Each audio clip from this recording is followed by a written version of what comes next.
মালয়েশিয়ায় টানা ভারী বর্ষণে 7টি রাজ্যে সৃষ্টি হয়েছে ভয়াবহ বন্যা পরিস্থিতি। হঠাৎ পানি বেড়ে বহু এলাকা ডুবে যাওয়ায় ঘরবন্দি হয়ে পড়েছেন সাধারণ মানুষ। ইতোমধ্যে ভূমিধসে 8 জনের মৃত্যু হয়েছে। পরিস্থিতি আরও অবনতি হওয়ায় হাজারো মানুষ ঘরবাড়ি ছেড়ে আশ্রয় কেন্দ্রে যেতে বাধ্য হয়েছেন।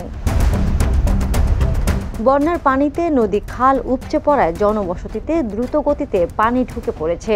সবচেয়ে উদ্বেগজনক বিষয়, বনাঞ্চল থেকে ভেসে আসছে বন্যপ্রাণী। কয়েকটি এলাকায় বাঘসহ হিংস্র প্রাণীর উপস্থিতি দেখা গেছে বলে জানিয়েছে স্থানীয়রা। এতে আতঙ্ক ছড়িয়ে পড়েছে সাধারণ মানুষের মধ্যে। শুধু মালয়েশিয়ায় নয়, ভারী বর্ষণে থাইল্যান্ড ও ইন্দোনেশিয়াতেও ভয়াবহ বন্যা পরিস্থিতি তৈরি হয়েছে। অঞ্চল জুড়ে বর্ষণ বাড়তে থাকায় পরিস্থিতি আরও খারাপ হতে পারে বলে আশঙ্কা করা হচ্ছে। আন্তর্জাতিক ডেস্ক, দ্য নিউজ।